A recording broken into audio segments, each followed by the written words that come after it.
بسم اللہ الرحمن الرحیم۔ دین کے کچھ احکام منصوص ہیں، یعنی ان کا ذکر قرآن مجید اور صحیح احادیث میں صراحت سے اور تاکیدی اسلوب میں کیا گیا ہے، جبکہ بعض دوسرے احکام صریح نہیں ہیں۔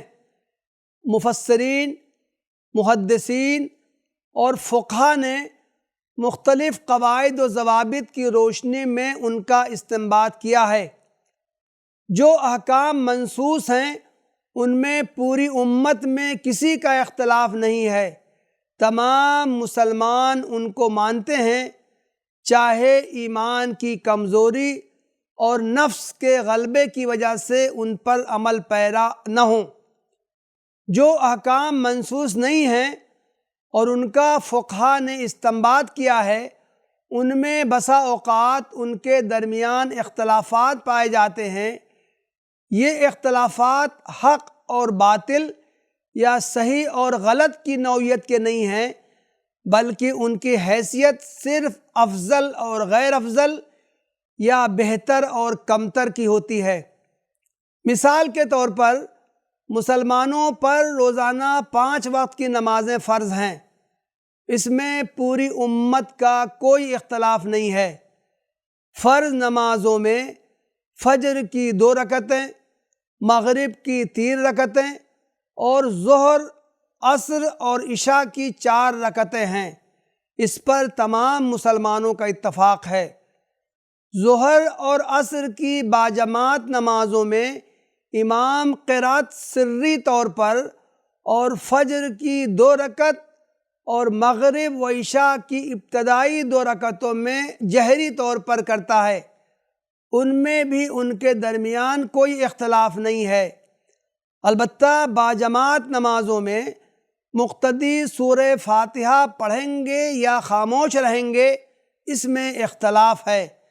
کوئی فقیہ امام کی قرات کو مقتدیوں کے لیے کافی سمجھتا ہے، دوسرا سب کے لیے اس کی قرات کو لازم قرار دیتا ہے۔ ایک دوسری مثال طلاق کی ہے۔ پوری امت کا اس پر اتفاق ہے کہ اگر کوئی شخص اپنی بیوی کو طلاق دے تو وہ واقع ہو جائے گی۔ اختلاف اس میں ہے کہ اگر کوئی شخص ایک مجلس میں 1 سے زائد طلاق دے تو کتنی طلاقیں واقع ہوں گی؟ چاروں اماموں یعنی ابو حنیفہ، مالک، شافعی اور احمد رحمہ اللہ کے نزدیک آدمی جتنی طلاقیں دے گا اتنی واقع ہو جائیں گی۔ اگر کوئی شخص ایک ساتھ 3 طلاق دے دے تو تینوں ہو جائیں گی اور بیوی سے رشتہ ہمیشہ کے لیے ختم ہو جائے گا۔ جبکہ اہل حدیث مسلک کے مطابق اگر کوئی شخص ایک مجلس میں 1 سے زیادہ طلاقیں دے تو ایک ہی طلاق واقع ہوگی اور عدت کے اندر اسے رجوع کا حق حاصل رہے گا اور عدت گزرنے کے بعد بھی دونوں کا نکاح جائز ہوگا۔ اس تفصیل کی روشنی میں حجاب کے مسئلے کو بخوبی سمجھا جا سکتا ہے۔ یہ غلط فہمی پیدا کرنے کی کوشش کی گئی ہے کہ حجاب کے سلسلے میں مسلم علماء کے درمیان اختلاف ہے۔ بعض حجاب کو ضروری قرار دیتے ہیں، جبکہ دوسرے علماء اس کو اختیاری اور غیر لازمی سمجھتے ہیں۔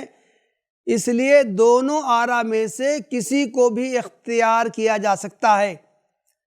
یہ غلط فہمی اسلام کے تصور حجاب کو صحیح طریقے سے نہ سمجھنے کا نتیجہ ہے۔ حجاب کے کچھ احکام قطعی اور صریح ہیں، ان کی فرضیت پر پوری امت کا اتفاق ہے، ان میں کسی کا اختلاف نہیں ہے، جبکہ اس کی صرف ایک شق پر علماء کے درمیان اختلاف ہے۔ اس اختلاف کو اسی حد تک رکھنا چاہیے اور اس کی آڑ میں پورے مسئلہ حجاب کو اختلافی کہہ کر غیر لازمی اور اختیاری قرار دینا درست نہیں ہے۔ اسلام سماج کی پاکیزگی قائم رکھنے کے لیے مسلمان مردوں اور عورتوں کے درمیان اختلاط کو سخت ناپسند کرتا ہے وہ انہیں اپنے جسم کے ان حصوں کو چھپانے کا حکم دیتا ہے جن میں صنفی کشش پائی جاتی ہے۔ اس نے مردوں اور عورتوں دونوں کو حکم دیا ہے کہ وہ اپنی نگاہیں نیچی رکھیں اور نظر کے فتنے سے محفوظ رہیں۔ سورہ النور آیات 30-31۔ وہ دوسروں کے گھروں میں اجازت لے کر داخل ہوں۔ سورہ النور آیت نمبر 27۔ اس نے خاص طور پر عورتوں کو حکم دیا ہے کہ وہ گھر سے باہر نکلیں تو اپنے اوپر چادر کے پلو لٹکا لیا کریں۔ سورہ الاحزاب آیت نمبر 59۔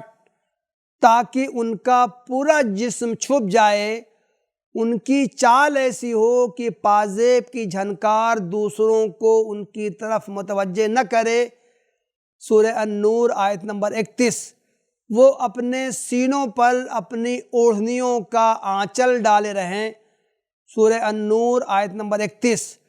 وہ اپنا بناؤ سنگھار نہ دکھائیں سوائے اس کے جو خود ظاہر ہو جائے۔ سورہ النور آیت نمبر 31۔ قرآن مجید کے ان احکام پر تمام مسلم علماء کا اتفاق ہے۔ ان میں سے کسی جز پر بھی ان کے درمیان اختلاف نہیں ہے۔ سب مسلمان ان احکام کو لازمی اور واجبی سمجھتے ہیں، خواہ ان پر عمل کے سلسلے میں وہ کوتاہ ہوں۔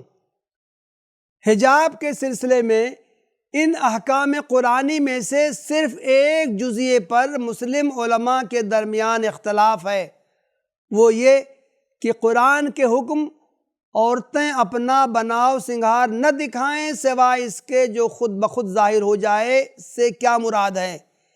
یہ اختلاف صحابہ و تابعین کے زمانے میں بھی تھا جو آج تک چلا آ رہا ہے۔